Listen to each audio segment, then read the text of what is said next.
네, 더불어민주당의 사법정의 실현 검찰 독재 대책위원회 위원장 공동위원장을 맡고 있는 한준호 의원입니다. 오늘은 지난 이재명 대표 공직선거법 항소심 무죄 판결과 관련한 분석 내용 및 또 이 악마의 편집으로 정적을 제거하려고 했던 이 검찰의 민낯에 대해서 오늘 좀 길지만 좀 상세하게 설명을 드리고자 이 자리에 섰습니다. 좀 긴 내용입니다. 함께 들어봐 주시면 감사하겠습니다. 지난 26일 이재명 대표의 공직선거법 사건 무죄 판결은 항소심 재판부가 오로지 법과 원칙에 따라 판단한 매우 공정하고 상식적인 판결이었습니다. 그런데 판결문을 읽어보면 검찰이 이재명 대표의 발언을 얼마나 악의적으로 왜곡, 조작하여서 기소를 했는지 새삼 깨닫게 되었습니다. 이번 판결은 이러한 정적 제고인 억지 기소와 표적 기소에 철퇴를 내리면서 윤석열 정치검찰의 폐악질을 멈춰 세운 사법부의 단호한 결단이었습니다.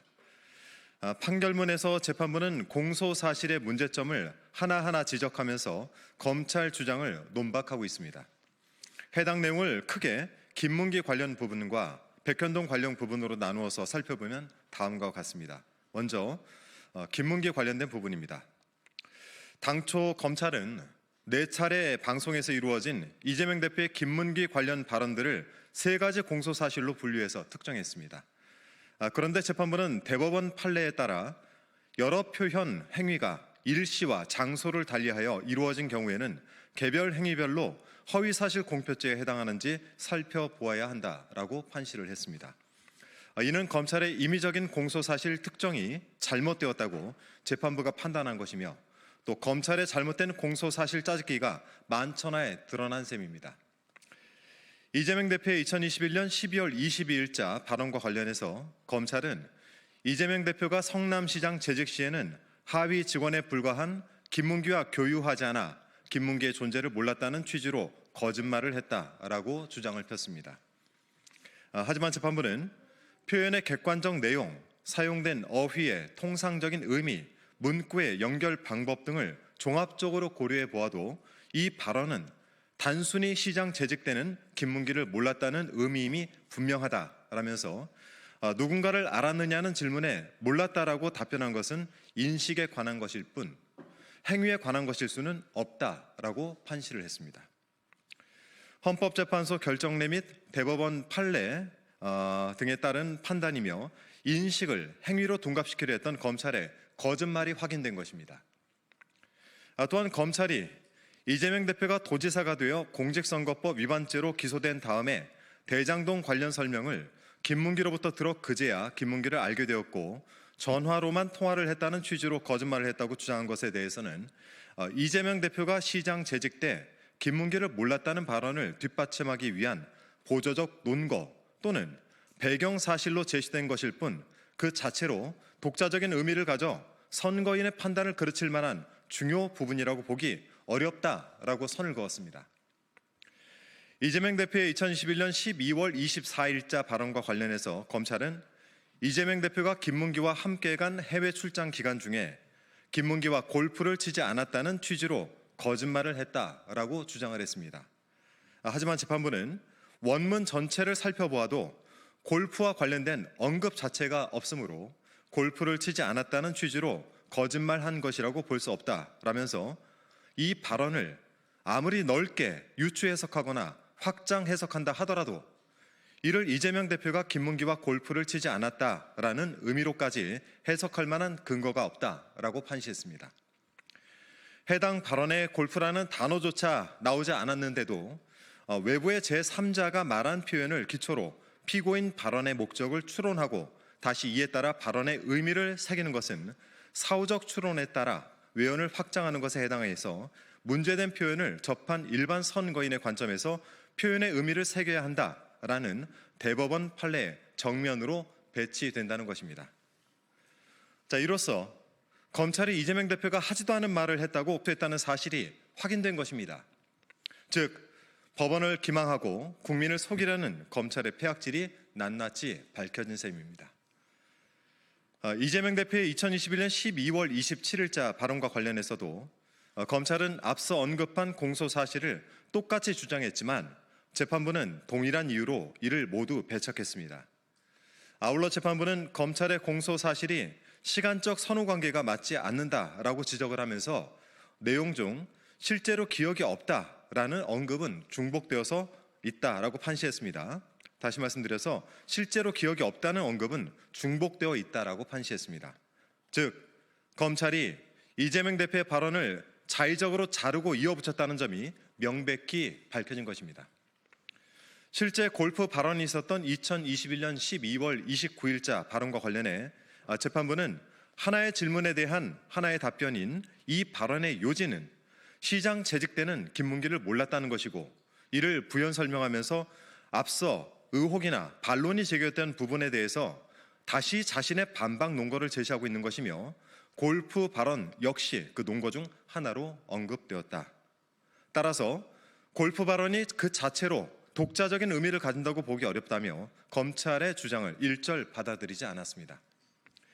또한 국민의힘 박수영 의원이 2021년 12월 23일 자신의 SNS에 게시한 사진은 해외의 어느 곳에서 10명이 한꺼번에 포즈를 잡고 찍은 원본 중 일부를 이재명 대표와 김문기를 포함한 소수만이 한 프레임에 들어갈 수 있도록 떼내서 보여준 것이라는 의미에서 조작된 것으로 볼 수 있다라면서 이 사진에 대해서 해명을 하면서 나온 골프 발언은 이 사진은 조작된 것이므로 김문기와 함께 골프를 친 사진이 아니다라는 의미로 충분히 해석할 여지가 있다라고 판단했습니다. 이는 대법원 판례와 의심스러울 때는 피고인의 이익으로라는 오랜 법률 격언에 따른 당연한 귀결이며, 검찰이 형사법의 기본 원칙도 무시한 채 사실을 왜곡해서 기소했다는 점이 재차 확인된 셈입니다. 이어서 백현동 관련 부분입니다. 검찰은 이재명 대표가 2021년 10월 20일 경기도에 대한 2021년도 국회 국토교통위원회 국정감사에 출석해서 한 발언 중 문진석 위원의 질의에 대한 답변 전체를 허위 사실로 특정했습니다.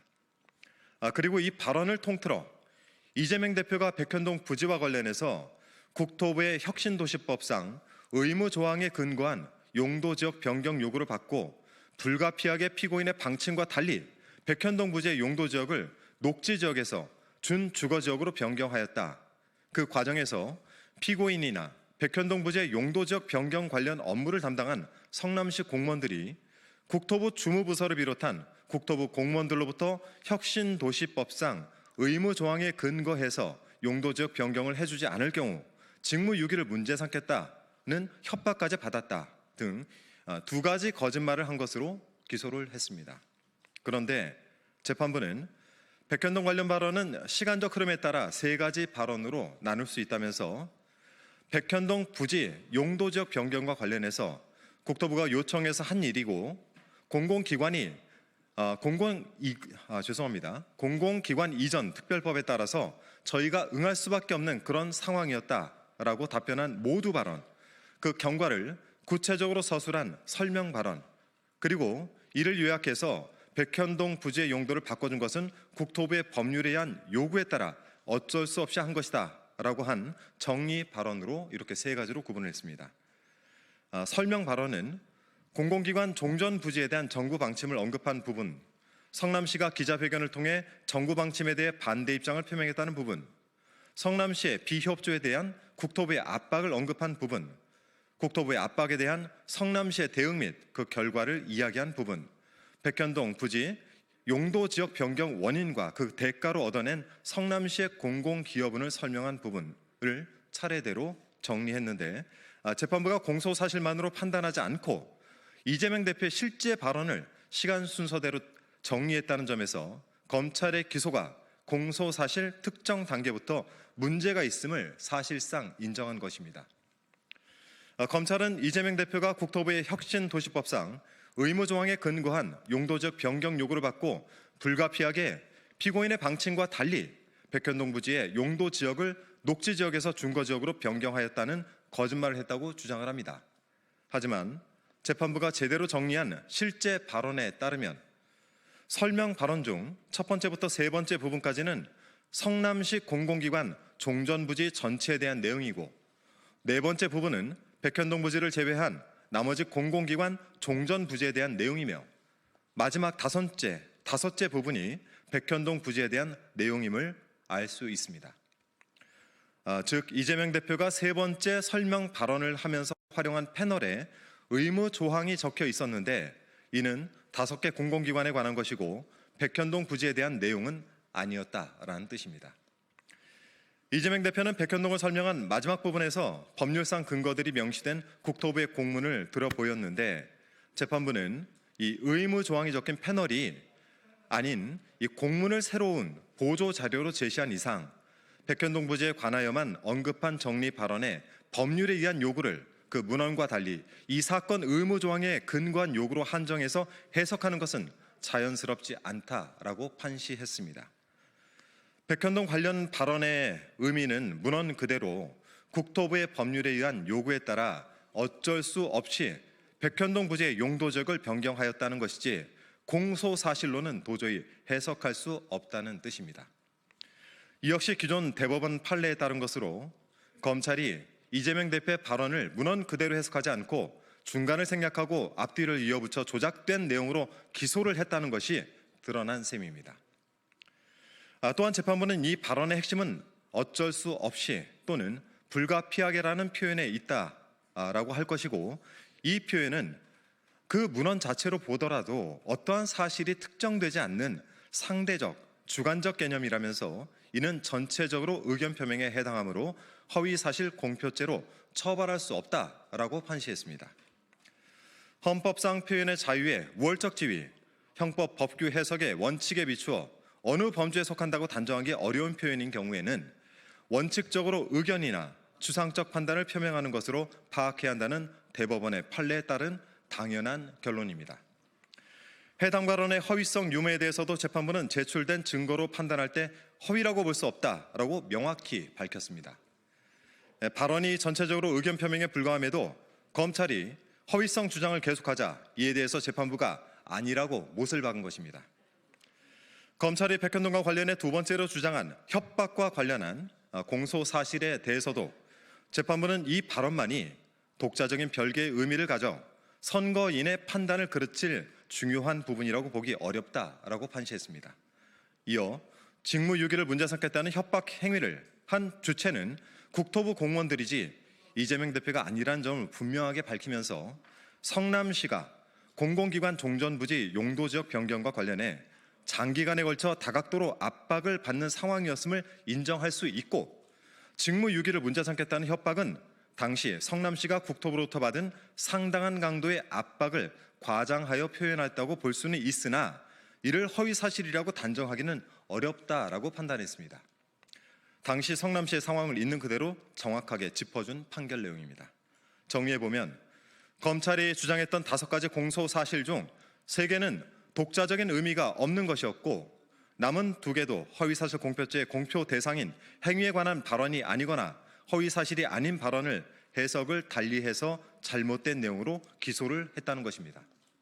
결국 이재명 대표에 대한 검찰의 기소가 공소사실 특정부터 내용까지 모두 문제가 있었음을 항소심 재판부가 확인해 준 셈입니다.